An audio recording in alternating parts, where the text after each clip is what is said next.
What's up, YouTube? I'm back. I've got a whole table full of housing perches behind me.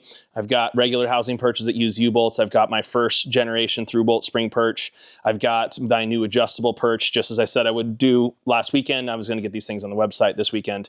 It worked fantastic. I'm very happy with the installation on the patina car. And I've also got the version, I called it version 3. The only reason it's called version 3 is because there's a version 2 through bolt perch that it looks almost the same. I'll actually show you a couple of what I changed about it and kind of what that all looked like. So now that I've been making these through bolt perches for quite some time now, I've learned a whole bunch of stuff. There's some limitations to how tall you can make it. Actually, it'd be better to say how short you can make it, especially with a 3.5-inch axle tube. I make all my housings 3.5-inch, so I've run into height restrictions, and I've had customers where we're in that spot where they don't want to lower the car anymore, and we really need to put a housing perch on this 3.5-inch housing. So I ran into several situations that really demanded a new design for a through bolt perch, and so I came up with one, and that all takes into account too adding the robotic function of welding them together and just being able to offer more options at a far more affordable price. So I think that these through bolt perches are so much better than using lowering blocks that I also really wanted to have a solution that wasn't $250, $300 to do that would get you away from using a lowering block. So not that the lowering blocks doesn't work. I'm not saying anything bad about that, but in the long run, just feels better if we've got metal, steel contact points on the housing and on the leaf spring and everything's welded together and everything's happy. So that's really kind of where a lot of this effort stems from. So let's go ahead and check all this stuff out. I'm going to try to keep this video to 20 minutes long, but if you've ever talked to me on the phone, you know I can just talk way too much. So let's see what happens. Okay, so starting off very simple. I feel like everybody understands this basic perch. So I've got these on the website. I think they're $40 for the pair. 1/4-inch press broke material. They have a centered and a 1-inch forward hole. There's not really much more explaining that needs to happen. These things are pretty robust. And if you really wanted to, you could fill this edge in, but they're 1/4-inch and they're 6 inches long. Like, it's a robust piece. So I just mocked this up just so you could see it. This is a piece of exhaust tubing because I quite literally couldn't find any 3-inch housing material here. So, it doesn't really need any explanation. U-bolt around the axle tube, goes through there, sandwiches the perch. I try to make it as wide as possible to make it so you have the best possible leverage situation going on here, right? So there's not a big gap. So if you imagine if you widen this bolt pattern out even wider, you have more leverage with the U-bolts around the axle tube to bend the plate, right? So it's something to keep in mind just in general, but that type of thing does happen. So yeah, there you go. That's the U-bolt style housing perch. Everybody knows, I think people will call it the Chrysler style one. So that's that, and I stock U-bolts if you need them. So the next problem that you run into is this is all fine and dandy for 3-inch housings. 3 1/4, we can tolerate because it's not very hard to get the slot just a little bit bigger to make the 3 1/4 fit. But once you go to 3.5, remember that you need the 3.5 plus the diameter of the U-bolt. So you end up at 4-inch outside or inside to inside. So the U-bolt ends up being really big and you run out of room on the inside of the spring plate to put the washer. So the other thing that happens too is this slot ends up being like half the spring plate, which in my view is a no-go. So that's why you see it on the website where I've got those extra spacings.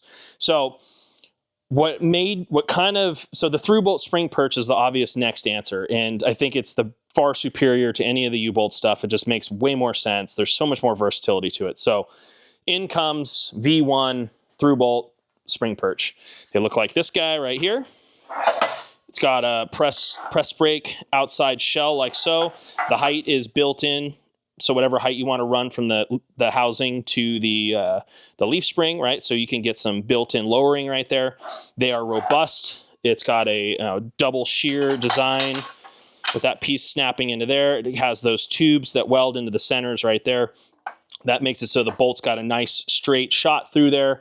The other really cool thing that worked out to be is I'm able to make the bolt pattern in this through bolt spring plate the same as all the rest of the U-bolt stuff, but it can go on a 3.5 inch housing, right? So you can actually see it right there. So this bolt pattern that is in this perch is the exact same bolt pattern as that where that U-bolt is.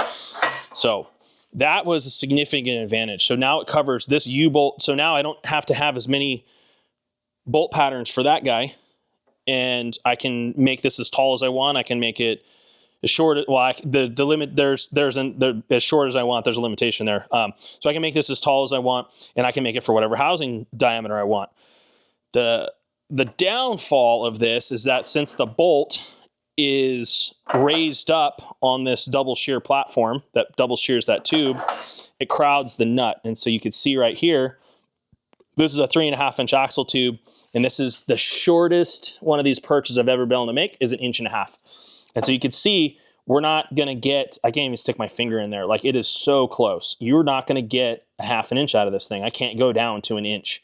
So no matter what happens, I was in the boat where if somebody wanted to run one of my housings, they had to run this through bolt perch, and they would end up where they were going to lower the car. That's not an option for all cars. So that's one of the limitations. These units are robust, they're strong, they are a little on the heavy side because of the robust nature of them. They're hard to go wrong for the most part. So, but I've run into some situations where, like, this height issue, that's one problem. And the next problem that you run into is you put this guy on there, and you can see, so this is a Chevy 2 housing width. This housing builds up at 45 inch housing end to housing end with a 36 inch wide spring perch center line. And so what ends up happening is this corner always ends up having to be notched for the back brace. Well, there's a lot of different variations of things out there, and that's not that big of a deal. The disadvantage to this whole deal is this notch is difficult to establish if you're building something from a clean sheet, because this isn't necessarily exactly where you want it to be. So you've got some rotation things going on here. It can be a total pain in the butt. The next issue with these through bolt perches is this width. So in order to maintain this bolt pattern and have this tube welded into it and have the leaf spring fit in the center, you have to have a certain width on the bolt pattern. There's just no way around it. It is what it is. That demands that this outside perch be a certain width. So what ends up happening is you get a narrowed housing width, like something real narrow, per the application, and you end up with that housing perch. You end up with the housing perch being on the housing end. And so then you might have some bolt hole issues right here. You might be able to get the bolts in. The other thing is that the axle is only, this is a big Ford Torino style. The axle only sticks out 2.5 inches further than that. So now you put the wheel on with 4 inches of backspace. Well, this wheel is the bead lock ring is going to be in the spring, in the traction bar spring plate. So you're going to run into where it hits that guy over there with the bead lock ring. So I've run into all these situations and all these things, and you know, that's a somewhat of a limitation of how narrow you can make the housing versus what the spring width is, but it's something to consider if you're going to go down this road. So I mentioned before at the beginning of this video that there's a V2 version of this housing perch. This is the very first one. There's lots of them out. I came up with the V2 design that still used this center plate, just like you see, but the third rib down the center, tab and keys into the base, so it was much easier to hit the height. Well, it seemed like it was much easier to hit the height. Remember that the press brakes, if the press brakes are shifted off 10 thousandths, 20 thousandths, well, now you have 20 thousandths that this thing could possibly be too high. And then you end up with a whole nother set of issues there, right? So these things are awesome. I think they're a fantastic product and a fantastic part. But from a manufacturing aspect, they're just a lot of work to make, and it's really easy to make them wrong. So that's when, combine that with this housing issue, combine that with this width, combine that with the fact that I just have a limit how many of them I can make, it really was time for like somewhat of a clean sheet design. So in comes V3, which is a single press brake plate there with the height and the axle tube diameter being determined by these two ribs. So really it's kind of like this, only it's way more adjustable and it doesn't need a U-bolt. So you still got all three, you know, these are tab and keyed in there. And so the height is determined by this bracket, so the height is easy to nail. The axle tube diameter is infinite, like I could just do whatever I want. And then the bolt pattern stays the same.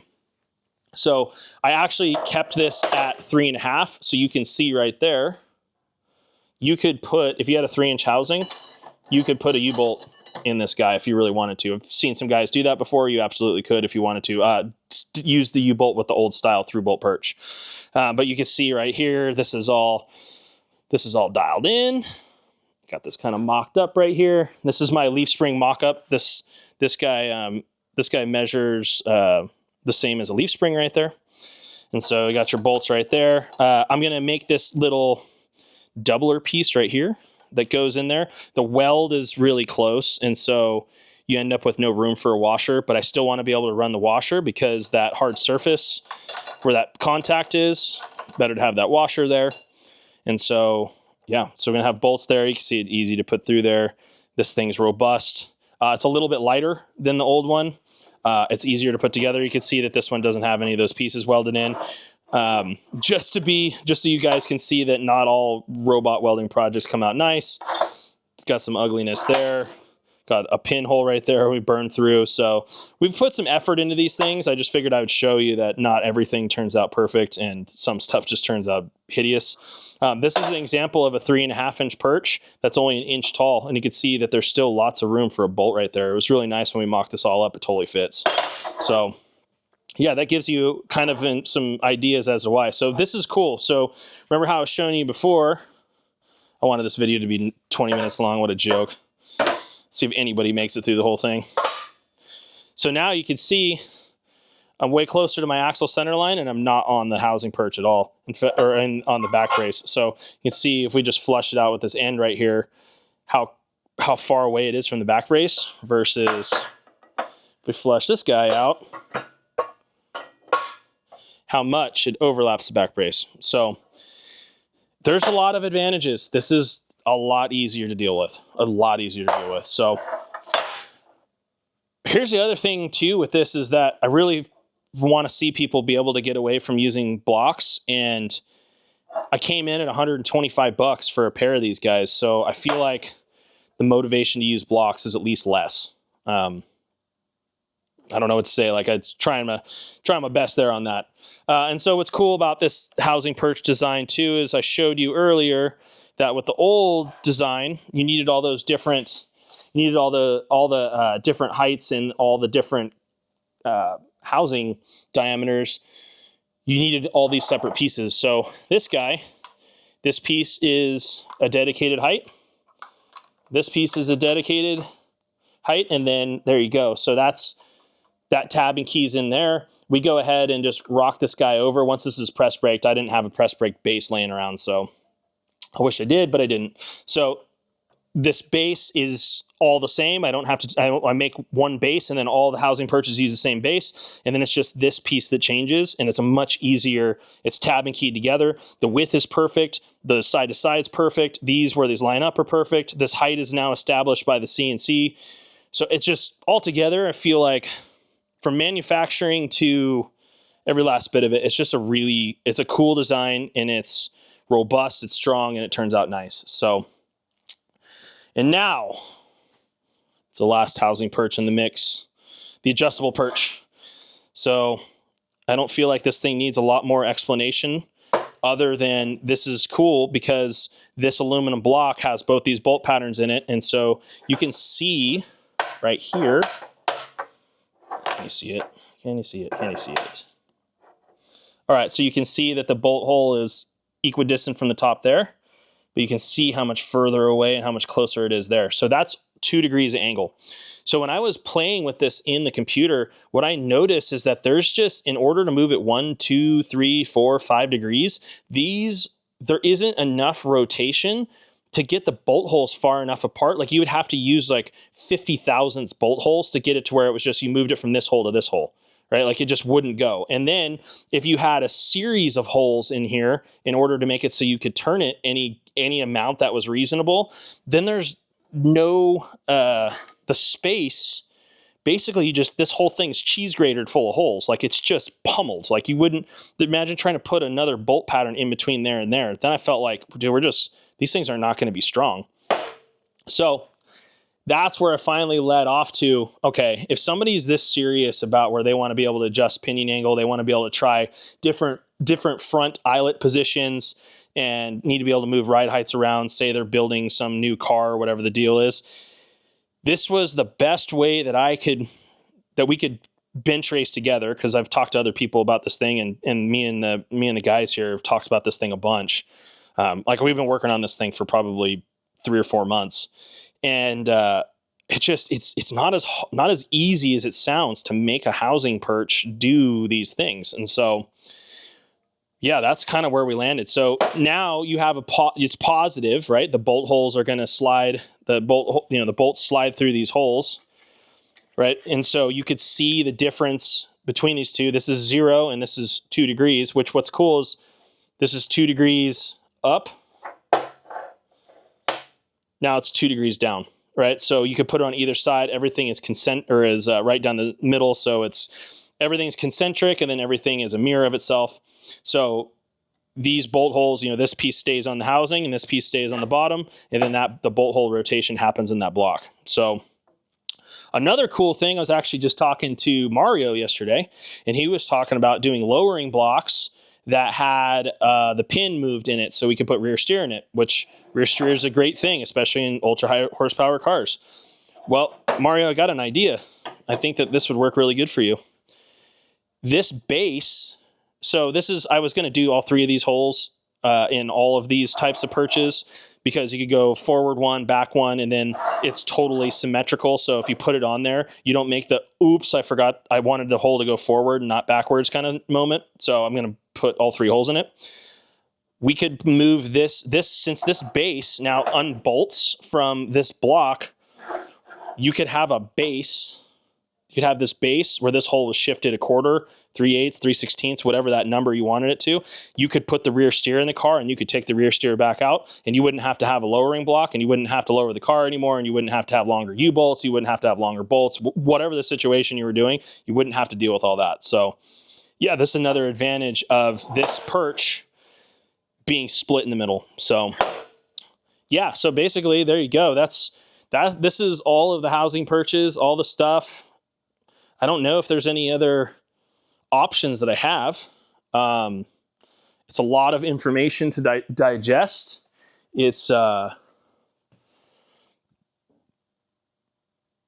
been trying to do this video for like 4 hours now, and I just finally got maybe through it, and I'm curious to see what it looks like in editing. So hopefully it turns out really good, and the information is there, and you guys kind of got a feel for what's going on here. If you have any questions, obviously email me, text me, call me, YouTube content or comment, whatever. We'll kind of go over it from there. So yeah, this is everything. These are all the housing perches you could possibly buy. Let me know what you think. Drop a comment. Also, check this out. Look how good this is looking. This fixture is dialed. The Chevy 2 front end is looking amazing. Got those billet arms. The LS motor plate bracket. This bumper bracket is just cheesy, but it totally works for what this car is. Got the rack mount dialed in. So next up is a video on this guy, because it turned out really good, and it's been on the Patina car and it's working well too. So yeah, appreciate you guys. Until next time, I will catch you later.